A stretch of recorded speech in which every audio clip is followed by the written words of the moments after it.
The deep time में हमारे सभी सुनने वालों का बहुत बहुत स्वागत है। नमस्कार। चलिए आज की बातचीत एक जाने पहचाने मंजर से शुरू करते हैं। सोचिए मुंबई का कोई ऊंचा सा ऑफिस टावर, रात के 10 बजे हैं और एक कंसल्टिंग टीम डेडलाइन के बोझ तले बिल्कुल दबी हुई है। हाँ बिल्कुल, चारों तरफ डेटा बिखरा पड़ा है, क्लाइंट की मांगें लगातार बदल रही हैं और टीम एक परफेक्ट ट्रांसफॉर्मेशन रोड मैप बनाने की जद्दोजहद में लगी है। ये तो बहुत जाना पहचाना सा सीन है, नहीं? बिल्कुल आम है। और ये सिर्फ एक टीम की कहानी नहीं है, ये भारत के हजारों एंटरप्राइजेस की हकीकत है। आज के दौर में डिजिटल ट्रांसफॉर्मेशन सिर्फ एक बज़वर्ड नहीं रह गया है। ये तो अब सर्वाइवल की लड़ाई बन चुका है। सही कहा। पुरानी प्रक्रियाएं बहुत धीमी पड़ गई हैं और सारा जरूरी ज्ञान और अनुभव कुछ सीनियर लोगों के दिमाग में ही कैद होकर रह गया है। इसे बदलने का दम रखती है। हम बात कर रहे हैं IBM कंसल्टिंग एडवांटेज और माइक्रोसॉफ्ट को-पायलट की इंटीग्रेशन की। और ये साफ कर दें कि ये कोई मामूली टेक अपडेट नहीं है ना। बिल्कुल नहीं, ये एक पूरी तरह से AI पर चलने वाला डिलीवरी प्लेटफॉर्म है। तो आज का हमारा मकसद साफ है। हमारे पास जो भी जानकारी और डेटा है उसके आधार पर यह समझना कि ये साझेदारी असल में क्या है, भारतीय व्यवसायों के लिए ये इतनी अहम क्यों है और ये भविष्य में कंसल्टिंग की दुनिया को किस दिशा में ले जा सकती है। तो चलिए इस टूल के हर पहलू को परत दर परत खोल कर देखते हैं। जरूर। तो सबसे पहले और सबसे जरूरी सवाल, ये IBM माइक्रोसॉफ्ट की साझेदारी आखिर है क्या? देखिए, हम सब जानते हैं कि कंसल्टिंग के जो पारंपरिक तरीके हैं वो अब हांफने लगे हैं। मैनुअल प्रोसेस, कभी ना खत्म होने वाले ईमेल थ्रेड्स और सही जानकारी खोजने में घंटों बर्बाद करना, ये सब 2025 के हिसाब से बहुत धीमा हो चुका है। आपने बिल्कुल सही नब्ज पकड़ी है और यहीं पर ये समाधान तस्वीर में आता है। इसे समझने के लिए इसके दो मुख्य हिस्सों को देखना होगा। ओके। पहला है IBM कंसल्टिंग एडवांटेज। इसे आप एक कंसल्टिंग फर्म का सेंट्रल ब्रेन या सामूहिक दिमाग समझ सकती हैं। सेंट्रल ब्रेन, ये दिलचस्प है। मतलब एक ऐसा प्लेटफॉर्म जिसमें दशकों का कंसल्टिंग ज्ञान, हजारों प्रोजेक्ट्स का अनुभव, इंडस्ट्री की गहरी समझ, क्लाइंट की सफलता की कहानियां, हाँ, और जांची परखी कार्यप्रणालियां, सब कुछ एक जगह पर मौजूद है। ये एक ऐसा दिमाग है जो कभी कुछ नहीं भूलता।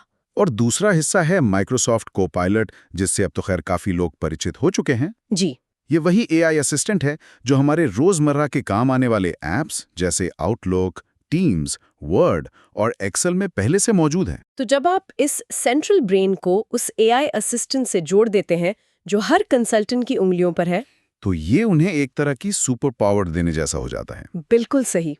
और ये काम कैसे करता है ये समझना भी बड़ा दिलचस्प है। को-पायलट IBM के इस विशाल ज्ञान के भंडार के लिए एक संवादी इंटरफेस यानी बातचीत करने का जरिया बन जाता है। मतलब कीवर्ड्स टाइप करने के बजाय आप सीधे सवाल पूछ सकते हैं। एग्जैक्टली। जैसे आप अपनी टीम के सबसे अनुभवी सदस्यों से पूछ रहे हो। अब पुराने प्रेजेंटेशन या डेटा खोजने के लिए दर्जनों फोल्डर खंगालने की जरूरत नहीं है। तो एक कंसल्टेंट बस ये टाइप कर सकता है कि मुझे फार्मास्यूटिकल सेक्टर में सफल ERP इम्प्लीमेंटेशन के उदाहरण दिखाओ, और उसे तुरंत जवाब मिल जाएगा कुछ ही सेकंड में। और सिर्फ उदाहरण ही नहीं, बल्कि उससे जुड़े प्रेजेंटेशंस, केस स्टडी और मुख्य नतीजे भी। लेकिन यहाँ एक सवाल उठता है, ये किसी सामान्य सर्च इंजन से अलग कैसे है? अच्छा सवाल है। हाँ, यही मैं पूछने वाला था। ये किसी स्मार्ट गूगल सर्च से ज्यादा कैसे है? पर्दे के पीछे ऐसी कौन सी तकनीक काम कर रही है? देखिए, इसका जवाब है विशेष AI एजेंट्स। AI agents? हाँ, ये को-पायलट के अंदर काम करने वाले छोटे छोटे विशेषज्ञ प्रोग्राम हैं। ये कोई जेनेरिक चैटबॉट नहीं है जो मौसम का हाल बताते हैं। अच्छा। ये Azure OpenAI सर्विस और IBM की अपनी ग्रेनाइट AI मॉडल फैमिली पर बने उद्देश्य निर्मित उपकरण है। हर एजेंट का एक खास काम होता है। ठीक वैसे ही जैसे हमारी टीम में डेटा एनालिस्ट, स्ट्रैटेजिस्ट और इंडस्ट्री एक्सपर्ट होते हैं। बिल्कुल। तो ये AI एजेंट्स असल में वो भारी भरकम काम करते हैं जो कंसल्टेंट्स का सबसे ज्यादा समय खाता है। चलिए हमारे सुनने वालों को इन डिजिटल कंसल्टिंग सुपरस्टार से मिलवाते हैं। जरूर। सबसे पहले है एसेट्स एजेंट। इसका काम है जरूरत पड़ते ही सही कंसल्टिंग सामग्री, टेम्पलेट्स और फ्रेमवर्क को तुरंत ढूंढ कर लाना। और फिर है ऑफरिंग्स एजेंट, जो क्लाइंट की समस्या के हिसाब से IBM के ट्रांसफॉर्मेशन समाधानों की पूरी जानकारी देता है। मतलब आप जरूरत बताइए और ये एजेंट आपको बता देगा कि उसके लिए कौन सा समाधान बेस्ट रहेगा। इसके अलावा और कौन से खास एजेंट्स हैं? एक बहुत जरूरी एजेंट है इंडस्ट्री नॉलेज एजेंट। ये किसी भी सेक्टर विशेष की ताजा जानकारी और बाजार का विश्लेषण देता है। ये तो बहुत काम का होगा। और फिर है IBM institute for business value agent. ये बहुत शक्तिशाली है क्योंकि ये आपको IBM के अत्याधुनिक शोध और दुनिया भर के C-suite यानी टॉप एग्जीक्यूटिव्स के विचारों तक सीधी पहुंच देता है। मतलब भरोसेमंद डेटा के लिए कहीं और जाने की जरूरत ही नहीं। कहीं और नहीं। एक मिनट, मुझे एक एजेंट के बारे में पढ़कर बहुत दिलचस्पी हुई, आस्क वाओ स्टोरीज एजेंट। इसका मतलब क्या ये है कि एक कंसल्टेंट क्लाइंट मीटिंग से ठीक 5 मिनट पहले पूछ सकता है, मुझे इसी इंडस्ट्री में हमारी सबसे बड़ी सफलता की कहानी बताओ, और उसे तुरंत एक पूरी कहानी मिल जाएगी। कमाल है। आपने बिल्कुल सही समझा। और सिर्फ कहानी नहीं, बल्कि उससे जुड़े आंकड़े, क्लाइंट का फीडबैक और प्रोजेक्ट की मुख्य बातें भी। ये तो भारत की जो संबंध संचालित व्यावसायिक संस्कृति है उसमें बहुत मायने रखता है। बिल्कुल। यहाँ विश्वास बनाने के लिए कहानियां सुनाना कभी-कभी डेटा दिखाने से ज्यादा असरदार होता है। ये सिर्फ जानकारी देना नहीं, बल्कि भरोसा कायम करना है। ये सुनने में तो बहुत प्रभावशाली लगता है, लेकिन क्या इस पे पूरी तरह से निर्भर रहने का कोई खतरा भी है? मतलब अगर कोई जूनियर कंसल्टेंट AI से मिली जानकारी को बिना परखे क्लाइंट के सामने रख दे और वो किसी वजह से गलत निकले, तो क्या होगा? क्या इससे गंभीर रूप से सोचने की, क्रिटिकल थिंकिंग की आदत कम नहीं हो जाएगी? ये एक बहुत ही जायज चिंता है। देखिए, इस टूल को एक असिस्टेंट के तौर पर डिजाइन किया गया है, रिप्लेसमेंट के तौर पर नहीं। अच्छा। आउटपुट को परखना और उसे क्लाइंट के संदर्भ में ढालना हमेशा कंसल्टेंट की जिम्मेदारी रहेगी। ये टूल उन्हें 80% शुरुआती काम करके देता है, ताकि वे अपना 100% दिमाग आखिरी 20% पर लगा सकें। बिल्कुल, रणनीति, विश्लेषण और क्लाइंट रिलेशनशिप पर। क्रिटिकल थिंकिंग कम नहीं होती, बल्कि उसे और भी ऊंचे स्तर पर इस्तेमाल करने का मौका मिलता है। ये एक अच्छा नजरिया है। यानी ये ऑटो पायलट नहीं बल्कि को पायलट है। एग्जैक्टली। अच्छा, इन एजेंट्स की लिस्ट में एक कस्टमर सर्विस, ट्रांसफॉर्मेशन एजेंट और भविष्य में आने वाले कॉन्टेक्स्ट फोर्ज एजेंट का भी जिक्र है। ये क्या करते हैं? हाँ, कस्टमर सर्विस एजेंट खास तौर पर ग्राहक अनुभव से जुड़े वर्कफ्लो को बेहतर बनाने में मदद करता है। और कॉन्टेक्स्ट फोर्ज वो भविष्य का एक बहुत रोमांचक कदम है। वो कैसे? वो आपके काम को समझेगा और खुद ब खुद ये तय करेगा कि उस काम के लिए कौन सा एजेंट या टूल सबसे अच्छा रहेगा। एक तरह का इंटेलिजेंट मैनेजर जो आपके लिए सही रिसोर्स चुन के देगा। वाह, ये तो वाकई कंसल्टिंग के पूरे इकोसिस्टम को बदल रहा है। इस पूरी बातचीत से ये तो साफ है कि इससे कंसल्टेंट्स की जिंदगी आसान होगी और काम की रफ्तार बढ़ेगी। और जब हम रफ्तार की बात करते हैं तो भारत से बेहतर बाजार कोई नहीं हो सकता। बिल्कुल। तो चलिए अब इस सबसे बड़े सवाल पर आते हैं, भारतीय व्यवसायों के लिए इसका क्या महत्व है? और यहीं पर यह टूल सबसे बड़ा प्रभाव डालता है। एक चौंकाने वाला आंकड़ा है जो कई स्टडीज में सामने आया है। क्या? कंसल्टेंट औसतन अपना 40% समय सिर्फ सही जानकारी, सही डेटा या सही व्यक्ति को खोजने में बिताते हैं। 40%? हाँ, विश्लेषण करने या समाधान बनाने में नहीं, सिर्फ खोजने में। ये तो काम के हफ्ते में से पूरे 2 दिन हो गए जो सिर्फ फाइलें और ईमेल खोजने में चले गए। ये तो अविश्वसनीय है। बिल्कुल। और इस इंटीग्रेशन को शुरुआती तौर पर अपनाने वाली टीमों ने पाया है कि उन्हें अपने रोजमर्रा के कामों पर 30 से 40% समय की बचत हो रही है। मतलब वो 2 दिन वापस मिल गए, साथ बिता सकते हैं, उनकी समस्याओं को ज्यादा गहराई से समझ सकते हैं। भारत के संदर्भ में अक्सर इंडिया एडवांटेज की बात होती है, यानी बड़े पैमाने पर काम करने की हमारी क्षमता। ये समाधान भारतीय उद्यमों के लिए खासतौर पर रोमांचक क्यों है? क्योंकि ये भारत के बाजार की अनूठी जरूरतों को बहुत अच्छी तरह से पूरा करता है। पहला है स्केलेबिलिटी। भारत में प्रोजेक्ट्स बहुत बड़े पैमाने पर होते हैं। सही बात है। चाहे आपकी टीम में 10 कंसल्टेंट हो या 10,000, ये प्लेटफॉर्म बिना किसी परेशानी के काम करता है। दूसरा, बहुभाषी समर्थन। ये अंग्रेजी के साथ साथ क्षेत्रीय भाषाओं में भी काम कर सकता है। ये तो बहुत बड़ी बात है। हाँ, जो पूरे भारत में काम करने वाली कंपनियों के लिए एक बहुत बड़ी जरूरत है। और लागत के लिहाज से भी इसका कुछ फायदा होगा? नए लोगों को ट्रेनिंग देने में तो बहुत समय और पैसा लगता है। निश्चित रूप से ये नए कंसल्टेंट्स के लिए ट्रेनिंग के समय को बहुत कम कर देता है, जिससे लागत में भारी बचत होती है। लेकिन मेरे हिसाब से सबसे बड़ा फायदा है ज्ञान का लोकतंत्रीकरण। ज्ञान का लोकतंत्रीकरण, डेमोक्रेटाइजेशन ऑफ नॉलेज। ये सुनने में थोड़ा भारी शब्द लगता है।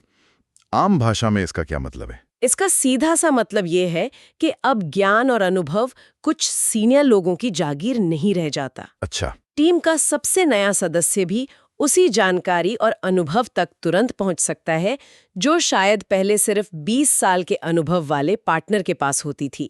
उसे हर छोटी चीज के लिए किसी सीनियर का दरवाजा नहीं खटखटाना पड़ता। इससे तो पूरी टीम की क्षमता एक साथ बढ़ जाती है। बिल्कुल। ये तो सिद्धांत की बातें हुई। क्या हम इसका असर जमीन पर असली सेक्टर्स में देख रहे हैं? हाँ, इसका असर दिखना शुरू हो गया है। वित्तीय सेवाओं में एक बड़े प्राइवेट बैंक ने इन उपकरणों का इस्तेमाल करके अपने एक बड़े ट्रांसफॉर्मेशन प्रोजेक्ट की टाइमलाइन में 35% की कमी की। 35%? जी, जो काम पहले 12 महीने लेने वाला था, वो 8 महीने से भी कम में हो गया। विनिर्माण में कंपनियां इसे अपनी सप्लाई चेन को डिजिटल बनाने और स्मार्ट फैक्ट्री लागू करने के लिए इस्तेमाल कर रही हैं। और स्वास्थ्य सेवा या रिटेल जैसे ग्राहक केंद्रित क्षेत्रों में इसका क्या असर है? स्वास्थ्य सेवा और फार्मास्यूटिकल्स में ये क्लिनिकल ट्रायल और सरकारी नियमों के अनुपालन जैसी जटिल प्रक्रियाओं में तेजी ला रहा है। और रिटेल और ई कॉमर्स की बात करें तो त्योहारों के मौसम में ये कंपनियों को ग्राहक अनुभव को बेहतर बनाने में मदद कर रहा है। ये सब सुनने में बहुत आकर्षक है, लेकिन जब भी एआई, क्लाइंट डेटा और क्लाउड की बात आती है तो कमरे में एक हाथी हमेशा मौजूद होता है। सुरक्षा और गवर्नेंस का। एग्जैक्टली। कोई भी कंपनी ये नहीं चाहेगी कि उसका कीमती डेटा गलत हाथों में चला जाए। इस प्लेटफॉर्म पर क्लाइंट का डेटा कितना सुरक्षित है? ये आज के दौर का सबसे जरूरी सवाल है और इसका जवाब बहुत स्पष्ट है। सुरक्षा को सर्वोच्च प्राथमिकता दी गई है। ये पूरा इंटीग्रेशन Azure OpenAI सर्विस पर बनाया गया है, जिसमें एंटरप्राइज ग्रेड सुरक्षा पहले से ही मौजूद है और उसके ऊपर सुरक्षा की कई और परतें जोड़ी गई हैं। किस तरह की सुरक्षा की परतें? जरूर। सबसे पहले क्लाइंट का डेटा हमेशा अलग और पूरी तरह से एन्क्रिप्टेड रहता है। दूसरा, और ये बहुत महत्वपूर्ण है, इन एआई एजेंट्स को क्लाइंट के डेटा पर प्रशिक्षित नहीं किया जाता। मतलब क्लाइंट की गोपनीय जानकारी कभी भी बेस एआई मॉडल का हिस्सा नहीं बनती? कभी नहीं। तीसरा, ये भारतीय डेटा स्थानीकरण के सभी नियमों का पूरी तरह से पालन करता है।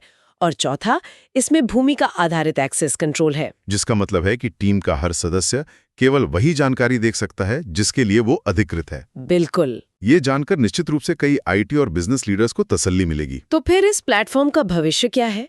IBM और माइक्रोसॉफ्ट इसे कहां तक ले जाने की सोच रहे हैं? भविष्य की योजनाएं काफी रोमांचक हैं। एक तो उन्नत एआई एजेंट्स आएंगे, जैसे कॉन्टेक्स्ट फोर्ज जिसका हमने जिक्र किया।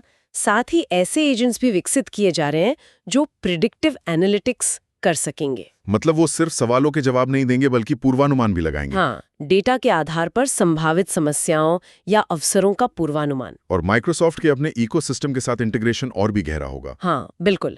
Azure फैब्रिक और पावर प्लेटफॉर्म जैसे टूल्स के साथ कनेक्टिविटी बढ़ाई जाएगी। और इसके अलावा IBM इस तकनीक का विस्तार और भी व्यावसायिक प्रक्रियाओं में कर रहा है। जैसे कि जल्द ही आपको प्रोजेक्ट मैनेजमेंट, वित्तीय योजना और टैलेंट मैनेजमेंट जैसे कामों के लिए भी समर्पित एजेंट्स देखने को मिलेंगे। तो अगर एक कंसल्टेंट का बहुत सारा काम जैसे डेटा खोजना, प्रेजेंटेशन बनाना, ये सब एआई कर रहा है, तो फिर एक जूनियर कंसल्टेंट के लिए काम क्या बचेगा? क्या ये पारंपरिक अप या आउट मॉडल का अंत है और अब स्केल अप या ऑटोमेट आउट का दौर शुरू हो रहा है? ये एक शानदार और बहुत गहरा सवाल है। मुझे नहीं लगता कि ये जूनियर कंसल्टेंट की भूमिका का अंत है, लेकिन ये उस भूमिका का एक बड़ा विकास जरूर है। विकास किस तरह से? पहले एक जूनियर कंसल्टेंट की कीमत इस बात से तय होती थी कि वो कितनी मेहनत से डेटा जुटा सकता है और कितनी अच्छी स्लाइड्स बना सकता है। अब वो काम एआई कर रहा है। सही बात है। तो अब नए कंसल्टेंट की कीमत इस बात से तय होगी कि वो एआई से मिले जवाबों को कितनी अच्छी तरह से चुनौती दे सकता है, उसमें कितनी रचनात्मकता जोड़ सकता है और क्लाइंट के साथ कितने अच्छे मानवीय संबंध बना सकता है। तो ये मेहनत से सोच की ओर एक बहुत बड़ा बदलाव है। बिल्कुल।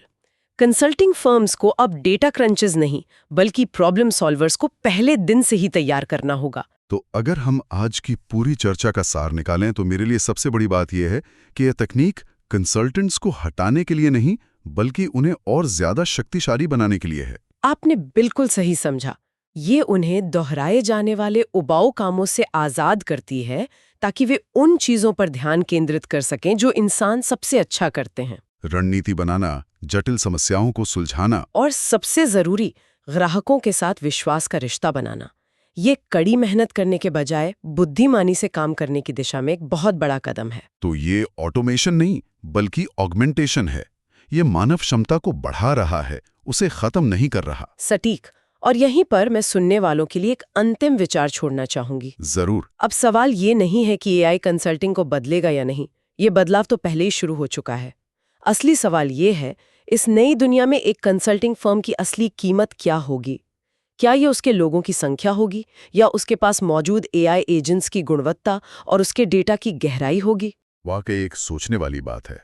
भविष्य सिर्फ उसे अपनाने का नहीं, बल्कि उसे नए सिरे से परिभाषित करने का है।